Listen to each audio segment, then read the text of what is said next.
Grandioso Pai, obrigado, Pai, por este tempo. Obrigado pela Tua palavra. Pedimos, Deus, fale ao nosso coração, nos ajude, pelo agir do Espírito Santo, a aplicar essas verdades à nossa vida, Pai. Que não sejam verdades lançadas ao ar, não sejam conceitos, não seja apenas teoria, mas que a Tua palavra, Pai, que a Tua palavra crie raízes profundas no nosso coração, para que vivamos pautados na Tua palavra, Pai. Pedimos, Deus, nos ensine, nos ajude neste encontro, Deus. É em nome de Jesus que nós oramos. Amém. Amém. Convido a igreja a abrir o texto que se encontra em Mateus 13. Mateus 13, versículos 44 a 46. O texto diz assim: O reino dos céus é como um tesouro escondido num campo. Certo homem, tendo-o encontrado, escondeu de novo, então, cheio de alegria, foi, vendeu tudo o que tinha e comprou aquele campo. O reino dos céus também é como um negociante que procura pérolas preciosas. E, encontrando uma pérola de grande valor, foi, vendeu tudo o que tinha e a comprou. Quem nunca quis fazer uma grande descoberta na sua vida? Quem nunca quis? Talvez antigamente, quando não tinha GPS, quando não tinha satélites, talvez esse desejo era muito mais comum, né? Pessoas pensavam, talvez eu vou descobrir uma cidade escondida, talvez eu vou descobrir um tesouro que ninguém encontrou. Hoje já tem GPS, a gente já meio que sabe o que tem no mundo, então não dá mais para fazer esse tipo de descoberta. Mas existem outros tipos de descoberta, né? Existem aqueles que querem descobrir uma vacina para uma cura, que não tem cura. Alguma tecnologia, descobrir uma tecnologia. Talvez alguns querem ser aqueles que podem falar: eu descobri aquilo lá, eu que inventei isso. E talvez alguns não tenham esse desejo, mas talvez pelo menos, acredito que a maioria já teve pelo menos um desejo de entrar numa casa abandonada para descobrir alguma coisa lá, algum segredo, algo, sei lá, acho que na nossa infância a gente pensa isso, né? Nossa, e se eu entrasse lá e descobrisse alguma coisa? E esse desejo, talvez mais aventureiro, vai diminuindo no percorrer da vida, né? A gente vai amadurecendo, só que descobrir coisas novas, esse senso de descoberta é muito bom, por menor que seja. Quem aqui já descobriu um restaurante que você fala: nossa, eu descobri ouro, né? Você fala: nossa, já sei onde eu comer quando eu tiver vontade. Eu descobri aquele prato. Eu sou daqueles que, se eu descobrir um prato bom, eu não troco por nada. Pode ter 200 opções, eu sempre vou naquela que é muito boa. Eu não vou me arriscar, não. Ou quando você descobre aquela série de TV, você fala: nossa, essa série tem tudo a ver comigo. Aí você vê 8 temporadas, uau! 20 episódios cada temporada, 1 hora por episódio, e amanhã começa minhas férias. Nosso melhor sentimento. Acho que não tem um sentimento mais gostoso. E é muito bom descobrir coisas novas, esse senso de descoberta. E ao mesmo tempo é muito ruim o contrário. Quando a gente vive a vida atrás de alguma coisa que a gente não sabe o que é. Né? Talvez eu gosto de chamar aquela coceira que você não sabe como coçar. Né? Aquela coceira da alma. Você fala: meu Deus, o que é isso? Né? E você vai na geladeira e você vê: não, não é isso, não tem nada que eu queira comer. Tem um monte de coisa, mas fala: não quero comer isso. E é muito ruim. É muito ruim. E talvez, às vezes, a gente leva esse sentimento até últimas consequências. A gente pode viver uma vida inteira atrás de coisas que a gente não sabe o que é. Talvez a gente tenha aquela ilusão de: não, lá, quando eu conseguir aquilo lá, quando chegar lá naquele lugar que eu vou descobrir, é lá que está o sentido. É lá que eu vou finalmente conseguir aquilo que está faltando aqui, lá vou ser mesmo feliz. E às vezes a gente vive a vida de novo preso nisso, preso nesse sentimento. Talvez a gente pode se apegar tanto a essa promessa que quando a gente chega lá, finalmente, na verdade era uma miragem. Não tinha nada lá. E você gastou tanto para chegar lá. E não era nada. E essas parábolas que a gente vai estudar hoje, elas nos guiam em direção, um pouco em direção a essa resposta. E essas parábolas fazem parte de uma série de parábolas, estou falando parábolas várias vezes, uma série de parábolas conhecidas como parábolas do reino, em Mateus 13. Uma série de parábolas que Jesus está usando com o objetivo de expor alguma coisa oculta. Ele está querendo expor algo aos discípulos e aquelas pessoas que ouvem ali. Uma verdade, a seguinte verdade: expor a verdade do reino de um jeito que vai confrontar as percepções superficiais que o povo tinha de Cristo. Esse é o ideal de Cristo. Ele está querendo expor algo em relação ao coração daqueles que estão ouvindo. Então, como resumo dessas parábolas, a gente tem, vocês já devem ter ouvido em algum momento a parábola do semeador, aquele que sai para semear, a parábola do joio, a parábola do grão de mostarda, do fermento. E através disso ele está abrindo janelas para que a gente possa enxergar como que Deus age no mundo, como que Ele espera que nós vivamos. Então ele está abrindo janelas em relação a como Deus age. E ao mesmo tempo que Jesus está sendo muito claro, existem duas respostas do coração das pessoas que ouvem. Ou as pessoas demonstram ter um coração endurecido a essas realidades, a palavra de Deus, ou as pessoas têm um coração aberto e receptivo à realidade do reino de Deus. Só tem duas respostas. Isso você pode ver muito claramente como as pessoas respondem quando que Jesus está contando uma parábola. Porque a gente vê vários, nas próprias parábolas, Jesus falando um pouco sobre isso. Né? A ideia de que a palavra é lançada como uma semente, mas nem todos estão aptos para recebê-la. A parábola do joio vai lembrar que o reino de Deus vai se expandir, mesmo em meio à oposição do mal. Tem as parábolas do grão de mostarda, do fermento, que vai mostrar que o reino de Deus, ele tem uma influência poderosa, tem uma influência transformadora, mesmo que às vezes pareça imperceptível, ou muito pequena, ou você não dê muito valor. E aí, quando a gente chega às parábolas de hoje, Mateus 13, a gente é confrontado com uma pergunta: será que nós somos como os que ouvem, mas não compreendem? Será que a gente está olhando para a palavra de Deus de uma forma superficial? Apenas procurando alguma coisa um princípio que me ajude nas minhas próprias coisas da vida? Ou como um amuleto, ou superficial, apenas buscando a Cristo para encher minha barriga? Ou desejo participar daquilo que Deus está fazendo? Desejo ouvir com autenticidade a palavra de Deus? A gente precisa fazer essas perguntas. A gente precisa responder essas perguntas. E quando a gente olha para as parábolas, também tem outro princípio básico, que é importante a gente ter. Que as parábolas, de novo, revelam o coração das pessoas. Revela o coração das pessoas. Porque você vê que, através das parábolas, Jesus está encobrindo essas verdades daquelas pessoas que têm o coração endurecido. Tá?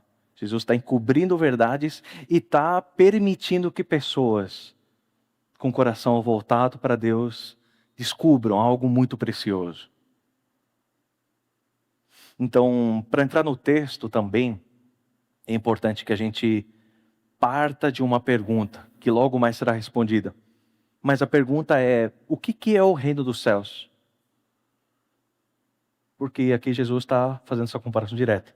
O reino dos céus é semelhante. O reino dos céus é semelhante. Isso se repete em todas as parábolas aqui. Então, por isso, entender o que é isso, o que é o reino dos céus é essencial quando a gente quer compreender todas as parábolas. Logo mais a gente vai para essa resposta. Mas eu quero começar falando sobre a primeira parábola, do versículo 44. E aqui a gente percebe que tem um homem que encontra um tesouro no campo.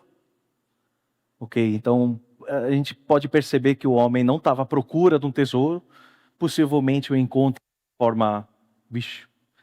de forma totalmente surpresa, sem estar querendo algo mais, possivelmente era um arrendatário do local. E outra coisa que dá para perceber muito claramente, logo de cara no texto, é que aquele tesouro vale muito mais do que esse homem já tem. Ok? Isso já é muito claro, muito óbvio. Porque ele vai e vende tudo com transbordante alegria. Então é algo que vale muito a pena. Algo totalmente justificável. Justifica a sua ação de vender tudo. E ele tem pressa, tem alegria, não fica na dúvida. E a pergunta, talvez, diante dessa parábola, por que Jesus está contando isso? O que Jesus está querendo dizer dentro dessa parábola? E eu lembro de uma história na Espanha, quando meus pais eram missionários na Espanha, ficaram lá como missionários por 12 anos. E teve uma situação, num dia que a gente estava na praça, eu era pequeno, eu sei dessa história que eles me contaram. E um homem abordou eles, um homem muito bem vestido, muito bem, boa pinta. Chegou a eles e falou, eu preciso da ajuda de vocês, não sei se vocês podem me ajudar, mas eu tenho uma câmera que é muito boa, eu preciso viajar, eu vou viajar daqui a algumas horas, eu preciso de uma renda extra, porque aconteceu um problema com minha esposa, e eu preciso vender essa câmera. Meus pais viram a câmera, viram que estava tudo ok. Meus pais não tinham saído de casa pensando em comprar uma câmera, mas viram que era uma boa oportunidade. Foi uma boa oportunidade, algum achado, né? Eles queriam usar a câmera para gravar as coisas da nossa vida e deu tudo certo. Compraram a câmera, falaram, não, vamos ajudar, vamos abençoar a vida desse homem, a gente não conhece ele. E aí tudo foi feito. Quando chegaram em casa, a câmera era uma réplica. Triste, né? Então tem caloteiros na Espanha, tá bom, gente? Também tem. E meus pais não esperavam que isso acontecesse. Eles achavam que tinham encontrado um tesouro, basicamente. E eu um pouco, em relação a que essa parábola está contando. Porque a realidade é que o tesouro encontrado faz com que a gente entregue tudo com alegria. Faz com que a gente faça, às vezes, coisas irracionais, sem pensar duas vezes. Fala, nossa, é uma oportunidade ótima. A entrega é proporcional ao tamanho do tesouro. A entrega é proporcional ao tamanho do tesouro. À primeira vista, a ideia é essa. Diante de algo que a gente considera um tesouro, a gente é capaz de tomar decisões arriscadas. Decisões que você vê e fala, nossa, como eu fui inconsequente. Às vezes dá certo, às vezes não, né? Às vezes, ou como homem, né? Ele poderia ter voltado depois e alguém teria roubado o tesouro, depois de ele vender tudo, teria ficado sem nada, né? Só que a gente percebe que essa parábola tem algo mais profundo. Tem algo mais profundo, porque Jesus não está falando aqui de qualquer tesouro. Ele está falando do reino dos céus. E ele diz, o reino é semelhante a um tesouro escondido. E, de novo, a pergunta que a gente fez no começo volta. O que é o reino dos céus, afinal? Porque Jesus compara o reino dos céus a um tesouro. Jesus compara o reino dos céus a um tesouro. Jesus compara o reino de Deus, o reino dos céus, a um semeador que lança a semente e alcança os seus. Então, quem é esse semeador? Quem é esse semeador que planta a boa semente para dar um fruto para a eternidade?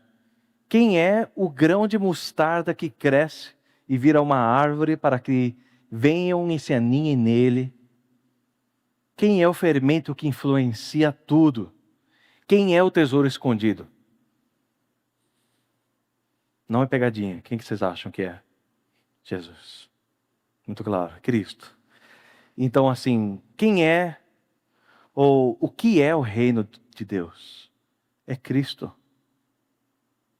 Cristo tem se comparado, tem falado de si mesmo o tempo todo. Não é algo ambíguo, não é algo interpretativo. Vamos ver o que pode ser.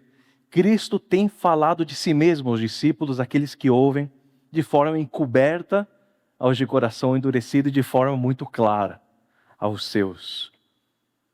E não é essa situação de Jesus usar tipos, imagens, não é algo que ele faz como novo.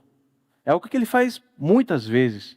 A gente vê isso frequentemente quando ele fala que ele é o verbo encarnado, João fala isso, o pão da vida, a luz do mundo, a porta das ovelhas, o bom pastor, a ressurreição e a vida, o caminho, a verdade e a vida, a videira verdadeira, a água viva, o Cordeiro de Deus, o noivo, a pedra angular, o médico, a semente que morre para gerar vida. Ele é a presença encarnada do reino dos céus. Ele é a presença encarnada. Onde ele está, o reino dos céus está. Então, essa ideia de que o reino encontra o seu foco, a sua realização e a sua personificação em Cristo Jesus. Então, quando Jesus conta essa parábola aos discípulos, ele está pegando pesado, porque ele está mostrando qual que é a reação natural quando a gente encontra algo precioso. Ele está usando um exemplo de um tesouro terreno. Mas Jesus não é o bem mais precioso que a criação jamais viu. Qual que é a reação dos discípulos frente a Cristo? E essa é a resposta inevitável daqueles que têm um encontro com Cristo. Um encontro verdadeiro com Cristo. A gente vê isso de forma muito clara. Por exemplo, quando a mulher samaritana encontra o Cristo, ela percebe quem é o Cristo. Os discípulos, quando são chamados por Cristo, eles abandonam tudo que têm e o seguem. Paulo, quando é alcançado por Cristo. Então, quando o coração é aberto à verdade do Evangelho, a pessoa entende que em Cristo ela ganhou um objetivo primordial, que é viver em Cristo, que é uma nova vida em Cristo, que é glorificar a Deus. Ou seja, como discípulos, a gente entende que a vida voltou a ter o objetivo que ela tinha quando ela foi feita. A vida volta a ter um objetivo. E agora a gente vive nesse objetivo. Vive nesse objetivo. E a resposta de um coração endurecido tende a ser a seguinte resposta: nossa, será que eu vou ter que abandonar tudo que eu tenho por Cristo? Eu vou ter que abandonar algo que eu sei que me custa, e cada pessoa sabe aqui quais são as coisas que mais lhe custa, o que Deus pede do seu coração. E o coração endurecido faz essa pergunta: vou ter que abandonar isso? Vou ter que largar isso, será? E a resposta é sim. Talvez você vai ter que abandonar tudo que você acha precioso na sua vida. Talvez. É a resposta que Cristo dá ao jovem rico quando vem falar com ele e fala: olha, vende tudo que você tem e me siga. Ou é a resposta que outro homem vem e fala para Jesus: espera aí, Jesus, eu preciso enterrar meu pai. E Jesus fala: deixa que os mortos enterrem os mortos. E não é que Cristo ele desconsidera responsabilidades familiares, desconsidera a nossa responsabilidade financeira, mas a realidade é que a missão do Reino dos Céus é suprema. E às vezes vai exigir decisões radicais. Vai exigir sacrifícios. E é isso que Jesus pede aqui. Em áreas bem concretas. Não leve para o campo subjetivo da coisa. Por exemplo, na área sexual, tem muitos que são tentados nessa área. E para esses, Jesus fala, se abstenha. Entrega a sua sexualidade a mim. Alguns, Jesus pede que diga não à família. Não à família. Acontece. Muitas realidades no mundo muçulmano, pessoas que se convertem, perdem a família totalmente. E até em contextos próximos, existem vertentes cristãs, onde a pessoa, ao dizer sim ao Evangelho, ela é abandonada pela família. Conheço muitos. Para essa pessoa, Cristo pediu a família. E a realidade é que Deus pede de nós aquilo que Ele entende que precisa pedir. E nos dá aquilo que nós precisamos. E isso não quer dizer que não vai doer no processo. Mas Ele nos dá o bem mais precioso que jamais poderíamos ter de outra forma. Que jamais poderíamos imaginar. Ele nos dá Ele mesmo. Ele nos dá Ele mesmo. O tesouro mais valioso do universo. E em seguida Jesus conta a segunda parábola. E tudo toma proporções maiores. No versículo 45 diz assim: o reino dos céus é também semelhante a um que negocia e procura boas pérolas. E tendo achado uma pérola de grande valor, vende tudo que possui e a compra. E olha, de novo, ganha proporções maiores aqui, porque se a gente não colocasse a ênfase de que o reino dos céus, quando Cristo está falando sobre o reino dos céus, Ele está falando de si mesmo. Se a gente ler a segunda parábola, do mesmo jeito da primeira, a gente geralmente faz isso, na verdade, né? Quando a gente olha para a segunda parábola, a gente lê dessa forma, a gente lê pensando, o tesouro escondido é Cristo, eu vendo tudo para tê-lo, e a pérola encontrada é Cristo, eu encontrei Cristo e eu vendo tudo para tê-lo. Quem aqui nunca interpretou essas parábolas assim? É comum, né? Quando a gente olha de relance, quando a gente olha rápido, a gente interpreta dessa forma. Mas isso, sim, por si só fala de princípios preciosos do Evangelho.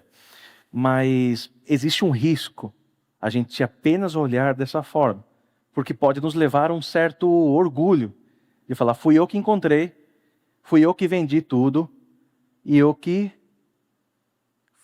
foi equivalente, né? Eu encontrei, eu dei e eu recebi, né? Mas tem algo muito mais profundo do que isso. E é que na parábola da pérola, Cristo, Ele não se compara à pérola. Ele não está se comparando à pérola. Ele está se comparando ao negociante. Se você vê o texto, ele está se comparando ao negociante que procura por boas pérolas. O reino dos céus é semelhante a um negociante que procura por boas pérolas. E ao encontrar uma pérola de grande valor, ele vende tudo que possui e a compra.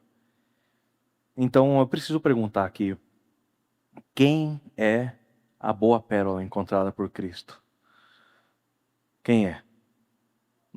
Nós. O seu povo. Os que pertencem a Ele. Esses são a pérola de grande valor. E nós fomos encontrados por Cristo. Nós fomos encontrados por Cristo.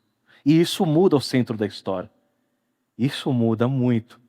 Porque Jesus nunca pede algo que ele antes não tenha feito. E ele fez com infinito amor, com infinito poder. Ele não pede algo de forma desconexa. Vai e faça porque eu não fiz. Ele fala e pede algo que ele já fez. E o exemplo dele é infinitamente superior. Isso é o que complica um pouco as coisas do nosso lado, né? Porque ele deixou tudo para nos comprar, absolutamente tudo. Deixou a sua glória para nos comprar. Ele se humilhou. Ele se fez servo. Ele habitou entre nós. E por isso nós podemos seguir o seu exemplo. Nós podemos. Porque ele fez primeiro e ele vai e nos capacita no processo. Nós podemos amar porque ele nos amou primeiro. Então perceba o contraste das parábolas nesse momento. A nossa resposta diante do tesouro escondido só é possível porque ele nos encontrou primeiro. Só é possível porque ele nos encontrou primeiro. Senão nós não conseguiríamos perceber o tesouro. E claro, do nosso ponto de vista, na nossa história, num ponto de vista histórico, houve um momento onde nós encontramos a Cristo. Houve um momento onde o nosso coração, os nossos olhos viram a beleza de Cristo. Mas isso é do nosso ponto de vista. Do ponto de vista de Deus, Ele começou o processo. Ele veio e nos comprou em primeiro lugar. E um alto preço foi pago. Isso precisa ficar muito claro no nosso coração. Um preço de humilhação. Ele se humilha. Ele se humilhou para nos comprar. Vendeu tudo. E foi pago um preço de sangue. Foi obediente até a morte de cruz. E aqui tem algo curioso no texto. Porque, de acordo com o texto, nós temos valor. Existe um valor em nós. Um valor imensurável, de acordo com o texto. Só que eu preciso deixar muito claro, de novo, para você, o nosso valor não está em nós. Não está no que a gente pode produzir, não está em quem nós somos, o que nós podemos fazer. Porque se tivesse em nós, Jesus seria de fato um péssimo negociante de pérolas. A gente nunca daria o retorno que ele estava procurando. O nosso valor não está em nós. O nosso valor está em que nós fomos feitos para refletir quem Deus é. Como pérolas, Deus olha para nós, Cristo olha para nós e vê algo que pode refletir a glória de Deus. Filhos que foram feitos para refletir a glória de Deus. Então toda vez que você pensar, o que Deus viu em mim? Por que Ele me chamou? Lembra, Ele te viu como uma pérola feita para refletir quem Ele é. E se isso não te deixar maravilhado, tem algo errado. Se isso não te der um ânimo, o tamanho presente que Deus te deu, Deus permite que você reflita quem Ele é. Isso é precioso. E aqui surgem alguns paralelos inevitáveis quando a gente fala dessa realidade. Porque a gente é confrontado com a primeira pergunta quando a gente fala disso. A nossa vida tem refletido a glória de Deus? Se o nosso valor está em que nós podemos refletir a glória de Deus, a gente precisa se perguntar, ok, eu tenho refletido a glória de Deus? A minha vida tem refletido a glória de Deus? Porque esses paralelos que a gente pensa, porque Cristo nos chama a fazer aquilo que Ele faz, ok? Ele nos chama a ser sementes, ou plantar sementes do Evangelho, assim como Ele é o semeador. Ou como Cristo é o grão de mostarda que cresce e se torna repouso, nós somos chamados a ser esse lugar de bênção para os outros. Assim como Cristo é uma semente, é o que influencia, é o fermento que influencia, nós somos chamados a ser sal e luz do mundo. Cristo vendeu tudo o que tinha por nós, para a glória de Deus. Nós somos chamados a abandonar tudo para a sua glória. Então, de novo, pergunto para nós aqui. Cristo é o bem maior que nós possuímos? Ele é o nosso maior tesouro? Ou nós vivemos como se estivéssemos procurando outro tesouro? É uma coisa ou outra. Ou Ele é o nosso maior tesouro, ou a nossa vida é vivida como se estivéssemos atrás de outro tesouro, estivéssemos em outra busca. E essa é a realidade. Geralmente nós não vemos a Cristo como nosso maior tesouro. E eu me coloco aqui também. Com muita frequência nós vivemos assim. Nós somos capazes de abrir mão do nosso tempo, do nosso maior esforço por dinheiro, por pessoas, por sucesso, por reconhecimento, por honra. Mas a gente não é da mesma forma capaz de abrir mão. Ou não abrimos mão para ter tempo de qualidade na presença de Deus. E eu não estou falando aqui das nossas orações diárias. Não, eu oro no almoço e na janta, e para dormir eu oro, para acordar eu dou bom dia para o Espírito Santo. Eu estou falando de tempo de qualidade, de parar, ouvir, falar, meditar. A gente abrir mão do nosso sono para ganhar coisas. Muitas vezes eu penso sobre isso em relação a como é difícil acordar para orar.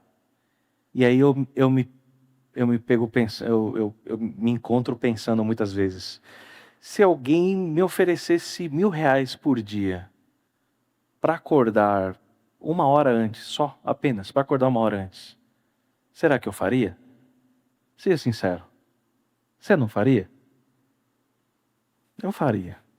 Se oferecesse R$ 100, eu faria. E por que eu não faço apenas para estar na presença de Deus? O que é mais valioso? R$ 100 ou a presença de Deus? O que é mais valioso na minha vida? O que é um tesouro maior? E a gente não abre tempo, não abre mão do nosso tempo de desestresse, não abre mão da nossa série. A gente chega cansado em casa, eu preciso de uma série. Não abrimos mão disso. A gente não abre mão dos nossos vícios, não abrimos mão da nossa alegria, não abrimos mão do nosso conforto. A gente não abre mão da nossa justiça. Eu acho que isso é justo, eu estou certo, eu não vou abrir mão disso. A gente não abre mão do nosso ressentimento. Eu estou certo, eu não vou perdoar. A gente não abre mão do nosso orgulho. E a palavra fica de lado. A gente abre mão de obedecer a palavra. A gente abre mão das nossas devocionais. A gente abre mão de servir o nosso irmão. A gente abre mão de ter comunhão em Cristo, de perdoar, de amar, de se entregar pelo outro. A gente abre mão de pregar o Evangelho. Por vergonha, por medo. A gente abre mão de brilhar a luz de Cristo. E quando a gente abre mão por Cristo, a gente tenta jogar na cara de Deus, né? Fala, Deus, você me deve agora uma, né? Agora me abençoa. Eu me humilhei, agora eu quero ser honrado. E como isso dói, né? Como isso evidencia onde o nosso coração está em tantos momentos. Que tesouro é esse pelo qual eu não estou disposto a abrir mão de nada que eu tenho? Como nossa vida é muitas vezes totalmente contrastante desse homem que encontra o tesouro no campo e vende tudo. Parece que a gente encontra Cristo e não está disposto a vender nada. E eu vejo que a gente precisa orar assim como o salmista ora no Salmo 51. Porque eu vejo que isso é algo que é central na nossa vida. É algo que nos afeta. E assim como o salmista ora, cria em mim, ó Deus, um coração puro, renova dentro de mim um espírito inabalável, Deus. Não me repulses da tua presença, nem me retires o teu Santo Espírito. Restitui-me a alegria da tua salvação, sustenta-me com espírito voluntário. E não acaba aqui, porque essa alegria da salvação não é algo apenas para o salmista. O que Deus deseja fazer em nós não é apenas para o nosso bem-estar, não é apenas para a gente ganhar alguma coisa. Porque a gente vê no versículo 13 do próprio Salmo 51, então ensinarei aos transgressores os teus caminhos, e os pecadores se converterão a ti. Então a alegria em Deus, a alegria desse tesouro, não reverte para nós, é para que outros conheçam quem Deus é. Para que outros vejam que se render a Cristo, que Cristo é infinitamente mais valioso do que qualquer coisa que pode ser encontrada aqui na terra. Cristo é mais valioso do que eu manter o meu orgulho. Por Cristo eu sou capaz de abandonar o meu orgulho. É isso que é algo que nós podemos dizer. Por amor a Cristo eu sou capaz de me humilhar, de perdoar quem não merecia ser perdoado. É isso que nós fazemos. E a realidade, meus irmãos, é que se nós encontramos a Cristo, nós encontramos tudo o que nós precisamos. Nós encontramos tudo. Não existe algo mais, não existe uma nova descoberta que possa ser melhor do que essa. E o nosso coração muitas vezes anseia por novas coisas, por outros tesouros, por outras descobertas, ou por tesouros que a gente acha que já tem. Acha que encontramos na nossa vida, não queremos perder. Mas a gente precisa reavaliar nas nossas vidas. Quanto esforço tem sido gasto nessas coisas. Cristo, de fato, é o nosso bem maior. A nossa maior alegria. Eu vejo que é uma pergunta que a gente deve responder diariamente. Cristo, de fato, é meu bem mais precioso? Ou eu gasto mais tempo com coisas que vão acabar aqui? É o que eu falava para um casal ontem, fazendo o casamento deles. Falei, as coisas temporais são importantes. O dia a dia é importante, viagens são importantes, tempo de qualidade é importante. Mas não gastem mais tempo com coisas terrenas e temporais do que com coisas eternas. Não gastem mais tempo com aquilo que acaba do que com aquilo que é eterno. Por isso, não vivamos com corações endurecidos. Não vivamos com corações endurecidos à procura de coisas temporais, querendo reter o que a gente já tem, querendo reter coisas que nos apontam para o nosso modo antigo de viver. Vivamos alegres na presença de Deus, dispostos a viver por Ele, dispostos a evidenciar quem Ele é no mundo, que outros vejam, que outros percebam que Ele é o bem maior que existe. Porque se Ele não é o nosso maior tesouro, Ele nunca vai ser evidenciado no mundo. Não adianta você vir depois e falar com palavras. É que nem aquele que vende um produto, faz tudo, olha, compra esse produto aqui é o melhor do mundo, e depois ele é visto com outro produto. É totalmente incoerente. Não faz o menor sentido. E se ele não for evidenciado no mundo, será que somos pérolas preciosas? Ou deixamos de ter sentido, de existir nessa vida? Vamos orar. Grandioso Pai, como precisamos de Ti, Pai. Porque existe tanto, tanto e tanto que compete pelo nosso coração. Existem tantos outros ídolos, Pai. O nosso coração é uma fábrica de ídolos, Pai. Existe tanto que compete para entrar em primeiro lugar, Pai. E nós pedimos misericórdia, Deus. Tenha misericórdia de nós, Pai. Para que não investamos as nossas vidas naquilo que é temporal, Pai. Não investamos todos os nossos esforços em aquilo que acaba, Pai. Em aquilo que morre, em aquilo que pode ser roubado, em aquilo que é passageiro, mas que as nossas vidas Te adorem, Pai. Vivam para Ti. Vivam maravilhadas de ter o maior tesouro do universo morando e habitando em nós. Por isso nos ajude, Pai. Nos ajude, Deus. Nós precisamos do Teu socorro, Deus.